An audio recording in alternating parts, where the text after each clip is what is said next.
Montana Territory, 1878.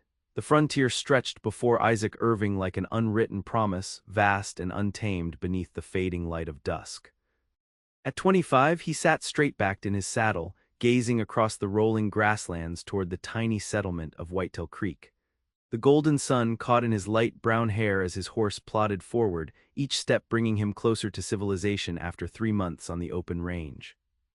"Not much longer now, Dusty," he murmured to his dun-colored gelding, patting its neck with a calloused hand. "Just one night in town, then back to the solitude where we belong." Isaac had learned young that the frontier offered no mercy for the soft-hearted. 8 years of driving cattle across hostile territory had taught him that lone wolves survived while men with attachments became vulnerable. At 16, he'd watched outlaws murder his father over a card game, leaving Isaac to bury him in unmarked soil. Since then, he'd kept his circle small, his horse, his gun, and the occasional company of fellow cowhands who asked no questions about his past. As Whitetail Creek's buildings took shape against the darkening sky, Isaac adjusted his worn leather vest and straightened his hat. His lean, muscular frame betrayed the physical demands of his profession, while his face, handsome despite the light stubble and trail dust, remained deliberately impassive. His green eyes, however, missed nothing as he scanned the horizon out of habit. The settlement had grown since he'd last passed through. New structures lined the main street, and the distant sound of a piano drifted from the saloon. Isaac's throat tightened at the thought of human company. The cattle drive was over, his pay secured in his saddlebag, and now came the part he dreaded most, rejoining society even briefly. Just supplies, a hot meal, and maybe a bath, he reminded himself. No entanglements. It was his unspoken code. The West was no place for permanent connections. Men who sought roots in this harsh land ended up disappointed or dead. Isaac had long decided he would be neither. The main street glowed with lamplight as he rode in, the shops closing for the evening while the saloon bustled with activity. Several horses stood hitched outside, and through the windows Isaac could see men gathered around tables, laughing and drinking away their trail earnings. After stabling Dusty and securing a room at the modest hotel, Isaac headed toward the mercantile. He'd return at first light to gather supplies, but for now, he simply wanted to reacquaint himself with walking on something other than stirrups or hard-packed dirt. The mercantile's bell jangled as he pushed open the door, expecting to find it empty at this late hour. Instead, a young woman stood behind the counter, her delicate fingers adjusting items on a shelf. She turned at his entrance, and Isaac found himself momentarily speechless. She couldn't be more than 20, with striking blue eyes that widened slightly at his appearance. Her chestnut brown hair was pinned back neatly, though a few tendrils had escaped to frame her heart-shaped face. Her simple blue calico dress was modest but couldn't hide her graceful figure. "We're just about to close, sir, but I can help you quickly if you need something urgent," she said, her voice melodious and warm. Isaac removed his hat, suddenly conscious of his trail-worn appearance. "My apologies, miss. I just arrived in town and was getting my bearings. I can return tomorrow." She smiled, and something in Isaac's chest tightened unexpectedly. "No trouble at all. I'm Zara Patterson. My father owns the store, but he's laid up with a bad back, so I'm minding things for now." "Isaac Irving," he replied, then immediately wondered why he'd offered his real name instead of the alias he often used in towns. "Just finished a cattle drive from Wyoming." "Well, Mr. Irving, you look like you could use a hot meal and rest more than supplies tonight." Her gaze was direct but kind, assessing his trail-worn appearance without judgment. "That obvious, is it?" He attempted a smile, rusty from disuse. 3 months on the trail leaves its mark on a man." She moved from behind the counter, reaching for a tin of coffee on a high shelf. "At minimum, you'll want this for morning." Isaac stepped forward automatically, easily retrieving the tin she was stretching for. Their fingers brushed as he handed it to her, and an unexpected jolt passed through him at the contact. "Thank you," she said, her cheeks coloring slightly. "Tall shelves and short shopkeepers don't always mix well." "Happy to help, Miss Patterson." As she wrapped the coffee, Isaac found himself studying her, the careful way she folded the paper, the slight furrow of concentration between her brows. Something about her quiet competence struck him differently than the saloon girls and frontier women he typically encountered. "Will you be staying in Whitetail Creek long?" she asked, tying the package with string. "Just overnight. Need to resupply and then I'll be moving on." She nodded, unsurprised. Most cowboys do, 15 cents for the coffee. As Isaac paid her, a crash sounded from the back room, followed by a pained male voice calling, "Zara. Can you help me up, darling?" Concern flashed across her face. "That's father. He must have tried to stand again when I told him not to." She handed Isaac his change and coffee. "I'm sorry, I need to." "Of course," Isaac said, stepping back. "Thank you for staying open." He turned to leave but paused at her voice behind him. "The cafe down the street serves until 8. Their stew's not fancy, but it's hearty." Isaac nodded his thanks and stepped back into the evening air, strangely unsettled by the brief encounter. As he walked toward the cafe, he found himself thinking about Zara Patterson's smile and the warmth in her blue eyes, dangerous thoughts for a man determined to remain unattached. He ate his stew mechanically, trying to ignore the lingering scent of lavender that seemed to have followed him from the mercantile. Tomorrow he would collect his supplies and ride out, leaving Whitetail Creek and its pretty shopkeeper behind. That was the pattern of his life, the only safe way to exist in this unforgiving territory. Yet as he lay in his rented bed that night, Isaac found himself wondering what it might be like to stay. Morning brought clarity, and with it, Isaac's renewed determination to maintain his solitary existence. He rose early, washed away the trail dust as best he could with the basin of water provided, and headed downstairs. The hotel's dining room offered a simple breakfast of eggs and biscuits, which he ate quickly before heading to the mercantile. The morning sun cast long shadows as he made his way down the street. Whitetail Creek was stirring to life, shopkeepers sweeping porches, freight wagons arriving with goods, a pair of children chasing a dog across the dusty street. Normal life, Isaac thought, the kind that had no place for men like him. The mercantile's door was already open, and inside an older man with gray-streaked hair stood behind the counter, leaning heavily on a cane. He looked up as Isaac entered. "Morning, stranger. What can I help you with today?" "Just need some trail supplies," Isaac replied, noting the family resemblance in the man's blue eyes. "Your daughter helped me briefly last night." "Ah, you met my Zara, fine girl that one. Too good for this rough country if you ask me." The man extended his free hand. "Thomas Patterson." Isaac shook it. "Isaac Irving." Cowboy. At Isaac's nod, Patterson continued, "Thought as much. Got plenty of supplies for men heading back to the range. What'll you need?" Isaac listed his requirements: coffee, beans, flour, salt, ammunition for his Colt, and a few other necessities. As Patterson gathered the items, the shop door opened again, and Zara entered carrying a basket covered with a checkered cloth. She wore a simple green dress today, her hair braided and pinned up, revealing the graceful curve of her neck.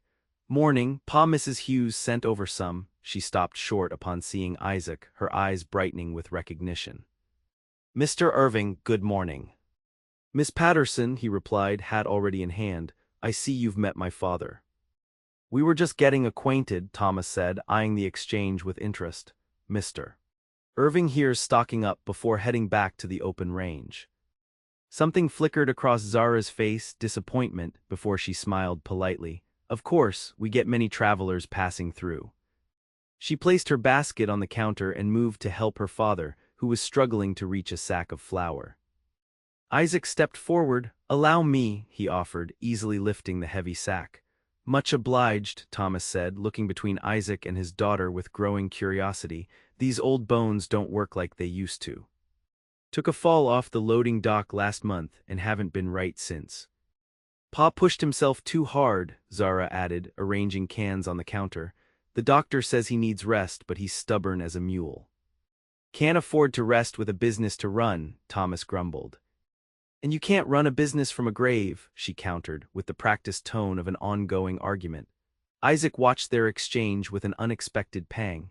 It reminded him of conversations between his own parents long ago, before the frontier had claimed his mother to fever and his father to violence. As Thomas tallied Isaac's purchases, a commotion erupted outside. Raised voices and the sound of horses approaching at speed drew their attention. Isaac instinctively moved toward the window, hand dropping to his holstered revolver. 4 riders pulled up outside, their horses lathered and breathing hard. 3 remained mounted while 1 dismounted and began shouting orders to the townspeople who had gathered. "What's happening?" Zara asked, moving beside Isaac to peer out. "Trouble," he replied, recognizing the harried look of men fleeing something. "Stay back from the window." Outside, the dismounted man, tall, with a sheriff's badge visible on his vest, addressed the growing crowd. "We've got Blackfoot warriors on our trail. They hit the McIntyre homestead last night, burned it to the ground. We need every able man to help defend the town." Murmurs of fear rippled through the crowd. Isaac felt Zara stiffen beside him. "The McIntyres," she whispered, "they have children." "Did they say if anyone survived?" Thomas asked, his face grave. Isaac moved toward the door. "I'll find out." Outside, the sheriff was organizing the townsmen, directing some to gather weapons and others to secure buildings. Isaac approached him directly. "Sheriff," he called. "The McIntyre family, any survivors?" The lawman turned, assessing Isaac with a quick glance. "You a friend of theirs?" "No, just heard about children." The sheriff's expression darkened. "Parents didn't make it. Found their 2 young ones hiding in the root cellar. Got them to safety at the Johnson place north of here." Relief washed over Isaac, followed immediately by grim determination. He'd seen the aftermath of raids before, the charred remains of homes, the broken bodies left behind, children orphaned in an instant. "How many warriors?" he asked. Scout counted at least 15. "They were tracking us for a while, but we split up, hoping to lose them. Not sure if they'll follow all the way here, but we can't take chances." Isaac nodded. "I've got experience with Indian fighting. Rode with the Montana Volunteers for a season." The sheriff's demeanor shifted slightly. "Could use a steady hand. You any good with that, Colt?" "Good enough." Back inside the mercantile, Zara was helping her father gather their most valuable inventory into a strongbox. She looked up as Isaac entered. "What's happening?" "Potential raid. Sheriff thinks they might be heading this way." He kept his voice level, not wanting to frighten her more than necessary. "You 2 should secure yourselves." "Is there a cellar?" Thomas nodded. "Under the back storeroom. Has a heavy door we can bar from inside." Isaac gathered his supplies quickly, tossing coins on the counter. "Take what you need down there. I'm going to help the sheriff organize defenses." "You're staying?" Zara asked, surprise evident in her voice. Isaac hesitated. The smart move would be to ride out now, avoid entanglement in the town's troubles. Yet something held him in place, perhaps the memory of those who hadn't stopped to help when his own family needed it. "Yes," he said finally, "I'm staying." The next few hours passed in tense preparation. The sheriff positioned men at strategic points throughout the town, with the best marksmen stationed on rooftops. Women and children were gathered in the stone-built bank and the church, the sturdiest buildings in town. Isaac helped organize the defenses, his experience evident in the calm, clear instructions he gave. Several of the younger men looked to him for reassurance, which he provided with quiet confidence, though privately he assessed their chances as precarious at best. By mid-afternoon, a scout returned with news that the war party had turned northeast, away from Whitetail Creek. A collective sigh of relief passed through the town, though the sheriff wisely maintained watches through the night. As sunset approached, Isaac found himself walking back to the mercantile. He told himself he merely wanted to ensure the Pattersons had received word that the immediate danger had passed, but truthfully, Zara's face had remained in his thoughts throughout the day. He found her sweeping the porch, the simple domestic act somehow poignant after the day's tension. She looked up as he approached, relief evident in her expression. "Mr. Irving, I heard the warriors turned away." "For now," he confirmed. "Sheriff's keeping men on watch through the night, but it seems the immediate danger has passed." She nodded, setting her broom aside. "Father's resting inside. The excitement was too much for his back." She hesitated, then added softly, "Thank you for staying to help." Most travelers would have ridden out at the first sign of trouble. "Most would have been smarter than me," he admitted with a small smile. "Or less brave," she countered. Their eyes held for a moment before Isaac glanced away, uncomfortable with the admiration in her gaze. He didn't deserve it. His decision to stay had been impulsive, perhaps even selfish. Something about Zara Patterson made him want to be the kind of man who protected others, even if experience had taught him the futility of such efforts. "I should check my horse," he said finally. "Make sure he's ready in case we need to leave quickly." "Of course," she paused, then asked, "Will you still be leaving tomorrow?" The question hung between them, weighted with unspoken possibilities. Isaac had planned to ride out at first light, continue his solitary journey as he always had. Yet now, with evening settling over the quiet town and Zara's blue eyes watching him expectantly, the prospect seemed less certain. "I'm not sure," he admitted. "The sheriff might need extra hands for a few days until they're confident the danger has passed." Her smile brightened the gathering dusk. "Then perhaps I'll see you again before you go." "Perhaps you will, Miss Patterson."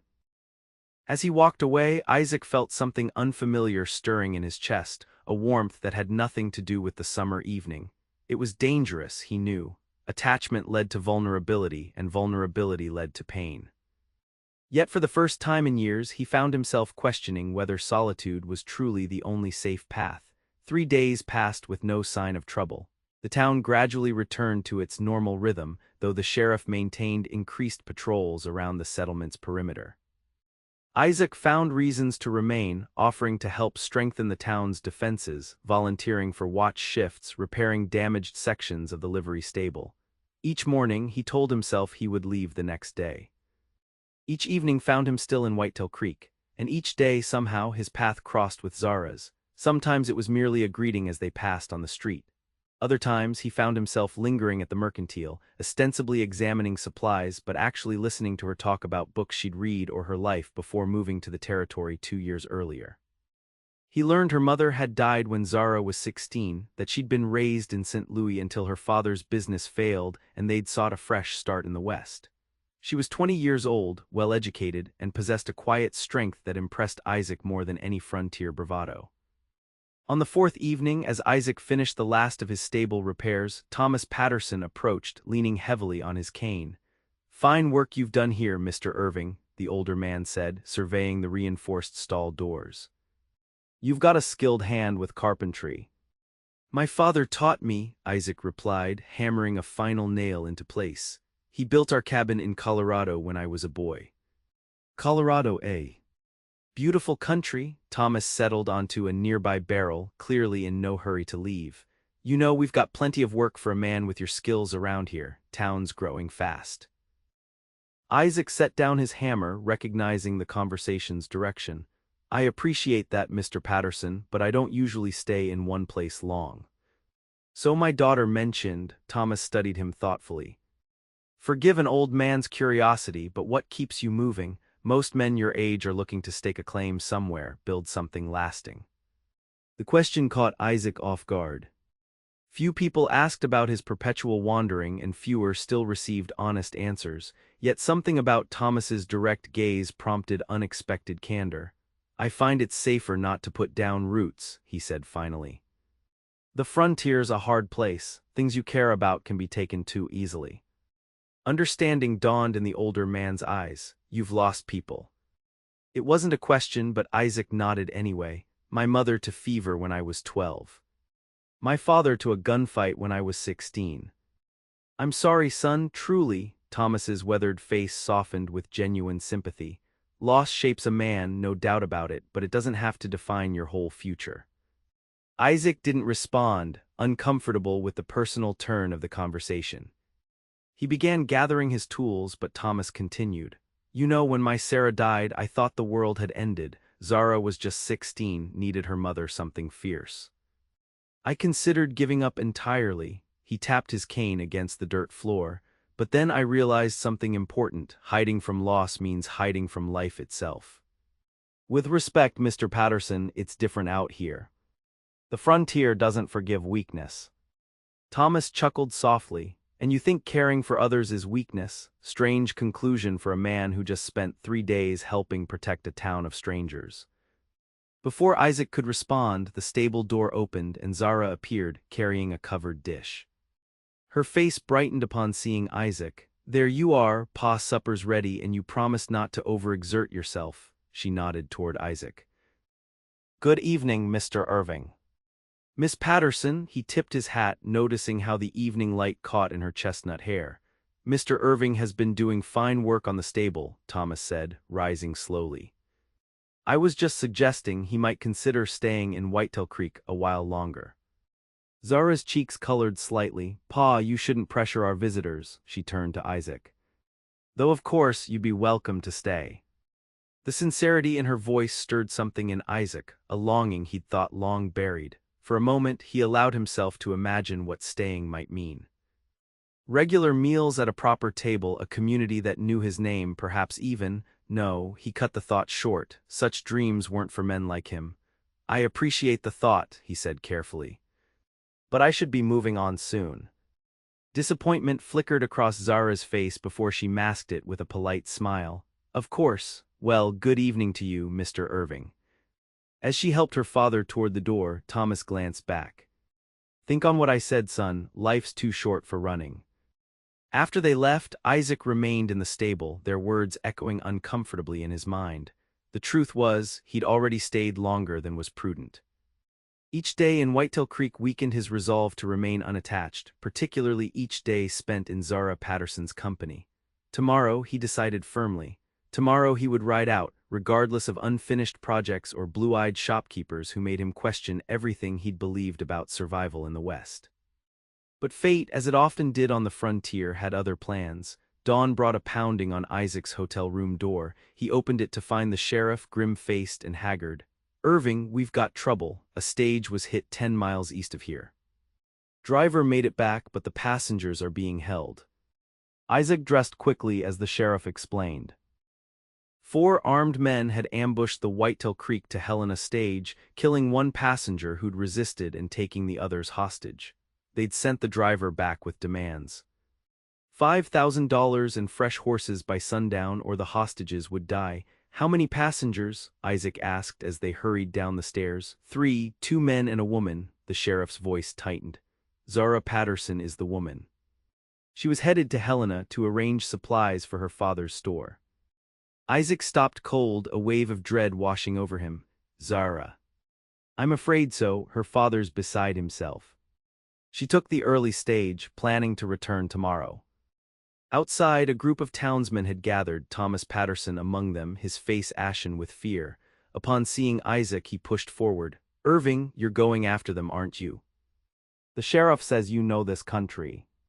I do, Isaac confirmed, his mind already mapping possible locations where the outlaws might have taken their captives. And yes, I'm going. Relief flooded the older man's face. Thank God. These others are good men, but you've got experience with trouble. He gripped Isaac's arm. Bring her back safe, son, she's all I have left. The raw fear in Thomas's eyes struck Isaac deeply. Here was the very scenario he'd spent years avoiding, caring enough about someone that their loss would destroy you. Yet in this moment, he understood with perfect clarity that his isolation had been an illusion of safety, not safety itself. Because despite his efforts to remain detached, the thought of Zara in danger filled him with a cold fury and determination that overrode all else. I'll bring her back, he promised. You have my word. The sheriff organized a posse of 6 men, Isaac among them. The stage driver, nursing a bloody shoulder, described the ambush location and the direction the outlaws had taken their captives afterward. They went north into that rocky country past Elk Creek, he explained. Leader was a tall fellow with a scar down his cheek, called him McCoy, others called him Jake. Isaac's blood ran cold. Jake McCoy, you're certain? The driver nodded. You know him. By reputation, Isaac turned to the sheriff. McCoy's a former Army scout turned outlaw, knows the territory better than most, he's dangerous but methodical, won't kill the hostages unless pushed. That's something at least, the sheriff muttered. Any idea where he might hole up? Isaac considered the terrain. There's an abandoned mining camp in those hills, several cabins, good defensive position, spring water nearby. If I were hiding hostages, that's where I'd take them. Within the hour, the posse rode out, armed and grimly determined. Isaac led them east to the ambush site, then north toward the hills. His thoughts remained fixed on Zara, her blue eyes wide with fear, her gentle strength tested against men who valued human life cheaply. The image drove him forward with singular purpose. They approached the mining camp cautiously as afternoon shadows lengthened across the valley. From a ridge overlooking the cluster of weathered cabins, Isaac surveyed the scene through a spyglass. Two men stood guard outside the largest structure, rifles in hand. A third tended horses in a crude corral. "I count 3, Isaac reported, passing the spyglass to the sheriff. "McCoy must be inside with the hostages." 4 against 6, one of the posse members observed. "Good odds." "McCoy evens those odds considerably," Isaac cautioned, "and they've got the defensive position. We need to draw them out, separate them." They formulated a plan. 2 men would circle behind the camp to cut off escape routes. The sheriff and another would create a diversion to the west, drawing attention away from the main cabin. Isaac and the remaining man, a quiet hunter named Ellis, would approach from the east to free the hostages. As sunset approached, they moved into position. Isaac and Ellis crept through the underbrush toward the rear of the main cabin, pausing when voices drifted through a partially open window. "Should have just killed them and taken the strongbox," a gruff voice was saying. "And have every lawman in the territory hunting us," McCoy's deeper voice replied. "This way we get fresh horses, money, and a head start toward Canada." "The woman keeps watching me, don't like it." "Leave her be. Hostages are worth nothing damaged." Isaac edged closer to the window and peered inside. 3 captives sat against the far wall, 2 men in business attire and Zara, her dress dusty but intact, her face composed despite the fear evident in her eyes. Jake McCoy paced before them, a tall man with dark hair and the promised scar running from eye to jaw. Ellis touched Isaac's arm and pointed to the west where smoke was beginning to rise. The sheriff's diversion was underway. Seconds later, shouts erupted from the front of the camp. "Fire, the storage shed's burning." Inside the cabin, McCoy cursed. "Williams, stay with them, I'll check it out." As McCoy strode outside, Isaac signaled to Ellis. They moved quickly to the back door, finding it secured with a simple wooden bar. Isaac lifted it carefully and eased the door open, revealing a small back room adjacent to the main space. Through the connecting doorway, Isaac could see William standing with his back to them, rifle trained on the hostages. Zara looked up first, her eyes widening as she spotted Isaac. He pressed a finger to his lips in warning. With practiced silence, Isaac crept forward. One floorboard creaked beneath his weight and Williams began to turn, but too late. Isaac's revolver came down hard on the back of the outlaw's head, sending him crumpling to the floor. "Isaac," Zara gasped, rising to her feet. He moved quickly to untie her hands. "Are you hurt?" "No, just frightened. They killed Mr. Donovan when he tried to fight back." Her voice trembled slightly, but her eyes remained clear and focused. Ellis freed the other hostages as Isaac checked the front windows. Outside, the remaining outlaws were fighting the spreading fire, which had jumped from the storage shed to a nearby cabin. "We need to move quickly," Isaac told them. "Stay low and follow me out the back." They slipped out the rear door and into the forest's edge, Isaac leading Zara by the hand. They'd barely made 30 yards when a shout rang out behind them. "They're getting away, the hostages are loose."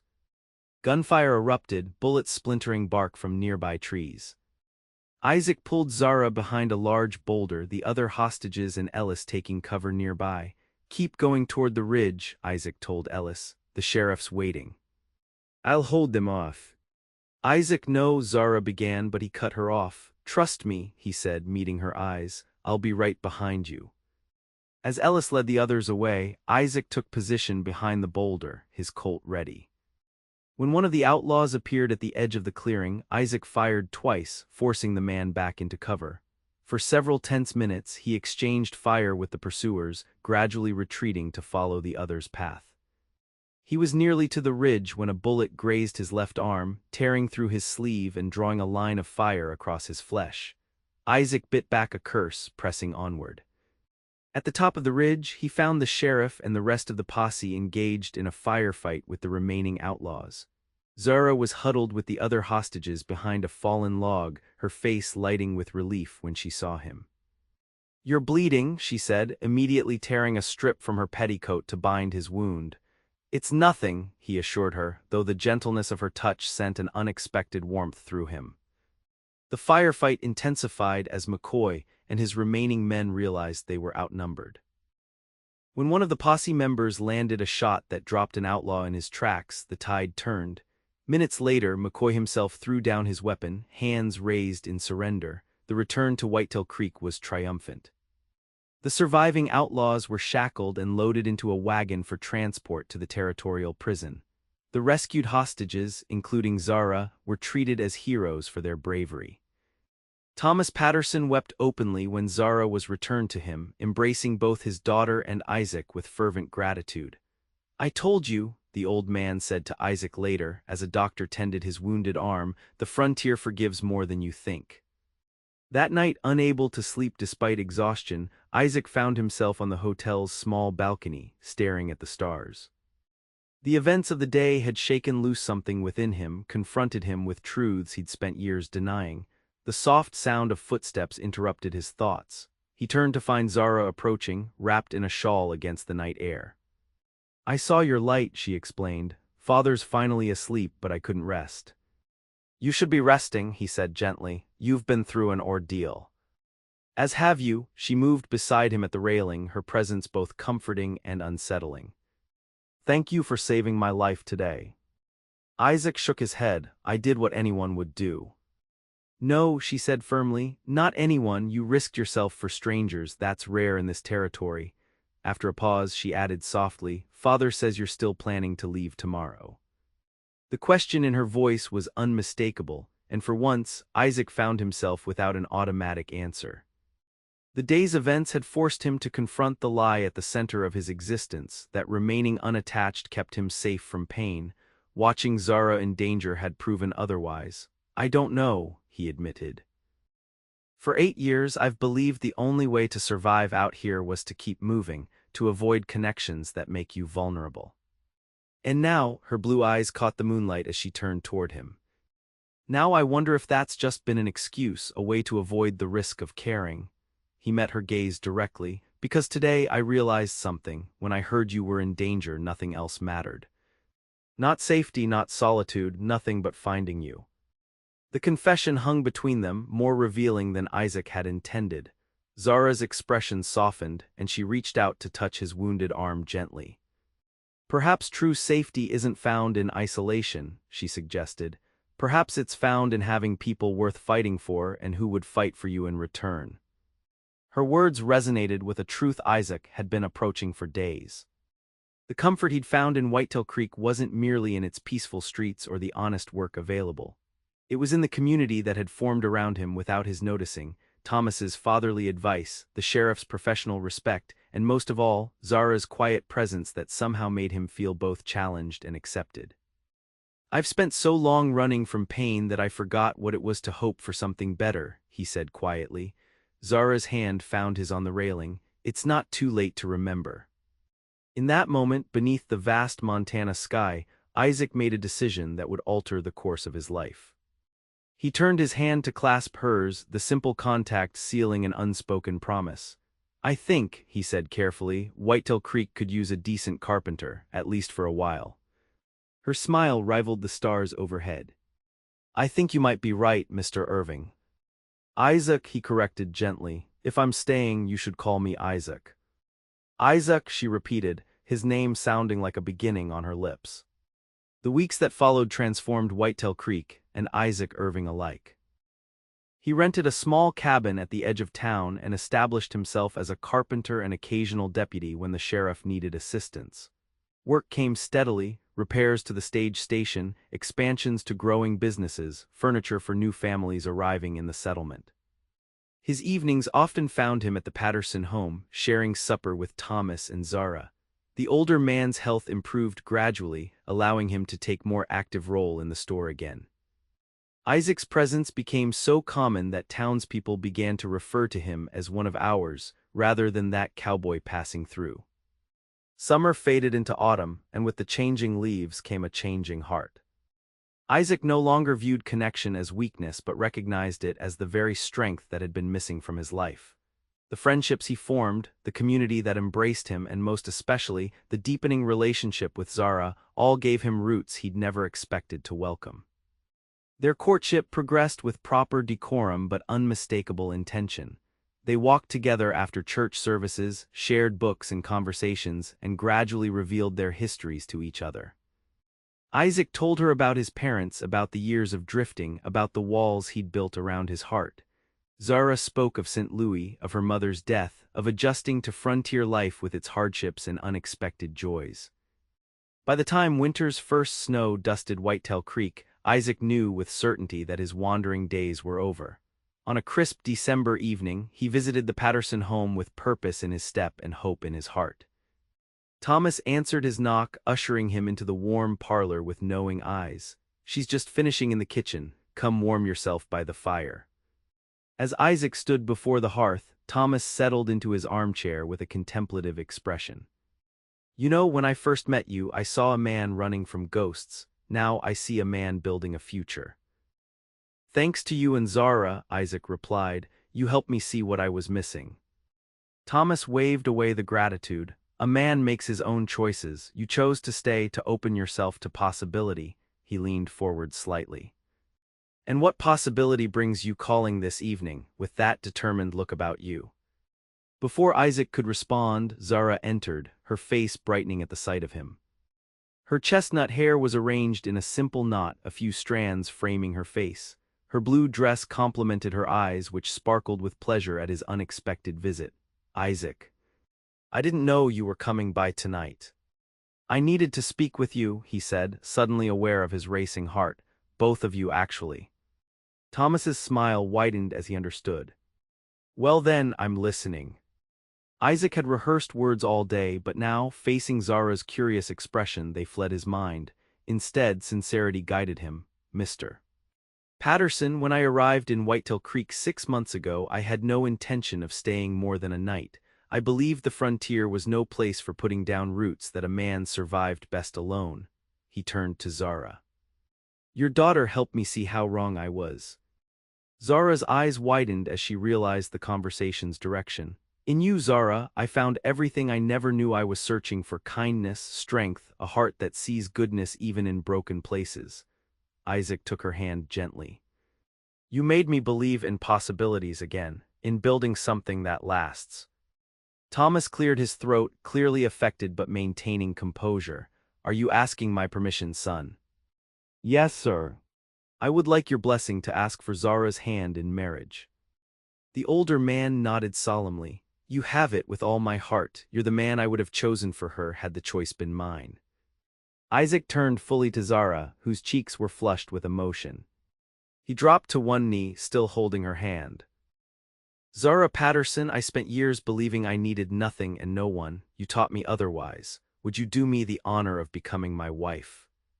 Tears welled in her blue eyes as she answered without hesitation, "Yes, Isaac. Yes, with all my heart." Their wedding took place the following spring, when wildflowers dotted the Montana hills and promise filled the air.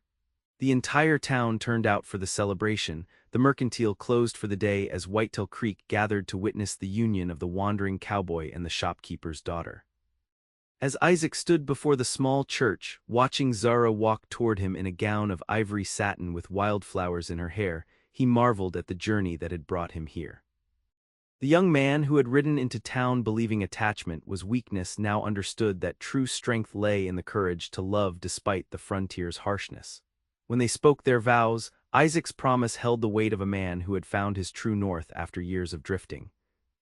"I, Isaac Irving, take you, Zara Patterson, to be my lawfully wedded wife.